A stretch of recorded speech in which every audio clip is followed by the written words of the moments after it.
துரியோதனான் சல்லியன் விவாதம் செய்தான். என்னை காட்டிலும் தகுதியில் உயர்ந்தவனா வேண்டு திருப்பி கேட்டான். அப்போதுதான் துரியோதனன் சொன்னான், உன்னை விட உயர்ந்தவருக்கு தான் தேரோட்டணும்னு நினைக்கிறியா? உனக்கு சமமானவன் அவனுக்கு தேரோட்ட முடியாதுன்னு மறுக்கிறியா? டேய் சல்லியா, தன்னை காட்டிலும் தாழ்ந்தவன் அர்ஜுனன், தன்னை காட்டிலும் தகுதி குறைந்தவன் அர்ஜுனன். உலகத்தை படைத்து பாதுகாத்து பரிபாலிக்கின்ற கண்ணன் தன்னை காட்டிலும் தகுதி குறைந்த அர்ஜுனனுக்கு குருஷேத்திரத்தில் தேரோட்டல்லையா? பகவான் கண்ணனே குருஷேத்திரத்தில் அர்ஜுனனுக்கு ஓட்டுகிற பொழுது நீ பக்கத்திலே இருக்கக்கூடிய மன்னனுக்கு ஓட்டினால் உனக்கு என்ன குறைந்து விடும்? கண்ணன் ஓட்டலையான்னு கேட்டான். அதே நிமிடத்தில் சரி கண்ணனே ஓட்டுனா எனக்கு என்ன, நானும் ஓட்டுகிறேன் என்று சொல்லி அன்றைக்கு சல்லியன் என்கிற மாமன்னன் அங்க தேசத்து அரசன் கர்ணனுக்கு தேரோட்டுவதற்கு முன் வந்தான். நான் தேரோட்டி என்னை வளர்த்தான். தேரோட்டியின் மகன் ஒரு நாள் ஒரு மன்னன் எனக்கு தேரோட்ட வேண்டும் என்கிற கனவு அன்றைக்கு கர்ணனுடைய வாழ்க்கையில் நிறைவேறிற்று. நிறைவேறும் நினைத்தால் எதை எண்ணுகிறோமோ அதுதான் வாழ்க்கையில் அமுலுக்கு வரும். எண்ணங்களே வாழ்க்கை. உயர்வாக எண்ணுங்கள், நிறைய சாதிப்போம் என்று எண்ணுங்கள்.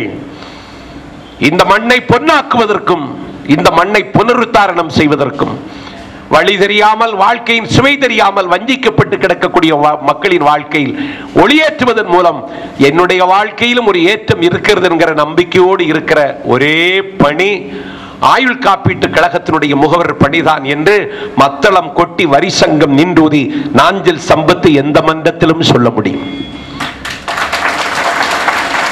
என்னையே ஒருத்தன் நச்சரிப்பான் வீட்டுக்கு போகும் போதெல்லாம். ஒரு 8 வருஷம் ஆச்சு. நானே இதில் நம்பிக்கை இல்லாமல் தான் இருந்தேன். திருப்பி திருப்பி வருவான், உனக்கு வேற வேலை இல்லையாலன்னு கேட்பேன். இதுதான் வேலைம்பான். எரிச்சலை கிளப்பாதேம்பான். இதுல என்னன்னா எரிச்சல் இருக்கும்பான். நான் வீட்டிலிருந்து கிளம்பும் பொழுது என்னுடைய சூட்கேஸ் அவனே தூக்குவான். அவன் தூக்குறது என்ன வாரியதுக்குன்னு எனக்கு தெரியும். அவனே தூக்குவான். நான் எங்க கிராமத்திலிருந்து தக்கலை என்கிற நகரம் வரைக்கும் வருவேன். அது வரைக்கும் கூட வருவான். நானே உங்களை டிராப் பண்ணிடுவேன்னு சொல்லுவான். நான் இல்லாத நேரத்தில் வீட்டில் போய் அண்ணன் எப்போ வருவாருன்னு கேட்பான். இன்னைக்கு வருவாங்க, கன்னியாகுமரி ட்ரெயின்ல வருவாங்கன்னு சொன்னா ஸ்டேஷன்ல வந்து நிற்பான். இப்படி ஒரு மாசம் என்ன அவன் துரத்தி எனக்கே வேற வழி தெரியாம 54,351 ரூபாய் இப்போ வருஷம் நான் கட்டிட்டு இருக்கேன். என்னுடைய ஒரே சேமிப்பு இதுதான். எத்தனை மேடைகள்ல எனக்கு உயிருக்கு ஆபத்து வரக்கூடிய தாக்குதல்கள் என் மீது வருகிற பொழுதெல்லாம் நான் நினைத்துக் கொள்வேன், என்னை தாக்கி என்னை அழித்து விட்டாலும் என் குடும்பத்தை நீ எதுவும் செய்துவிட முடியாத ஆயுள் காப்பீட்டு கழகம் என் பின்னால் இருக்கிறது நான் நினைச்சேன். இப்ப 54,000 ரூபாய் வருஷம் கட்டிட்டு இருக்கேன். நவம்பர் 11 கட்டணும். இப்ப கொஞ்சம் சிக்கல், ஒரு மாசத்துல கட்டிடுவேன். நான் கட்டிட்டு இருக்கேன். ஒரே மாசம் தொந்தரவு பண்ணான். அவனுடைய நோக்கத்தை பாருங்க. என்னையே வளைச்சிட்டான், என்னையே வசமாக்கிட்டான். ஒரு மாதம் சுத்தி வந்தான். சுத்தி வரணும். முதல்ல இக்னோர் பண்ணுவாங்க, இன்சல்ட் பண்ணுவாங்க. எளிதா எடுத்துக்கிடணும். அதை ரொம்ப பெருசா எடுத்துடக்கூடாது.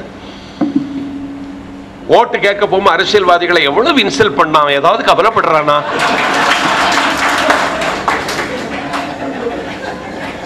ஊருக்குள்ள வராதேம்பான். முகஞ்சுளிப்பானா? அந்த எம்எல்ஏ ஆகிறது வரைக்கும் அவனுடைய பணிவு, அவனுடைய குலைவு, அவனுடைய கனிவு எவ்வளவு அவமானங்களை தாங்கிக்கிடுவான்.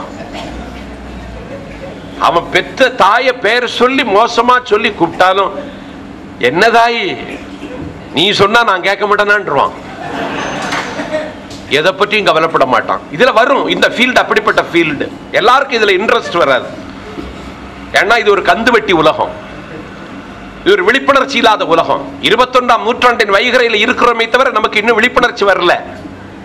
உலகத்துல எல்லா நாடும் முன்னேறிட்டான். இது முன்னேறிய நாடுன்னு சொல்லுவோம், அதெல்லாம் சும்மா.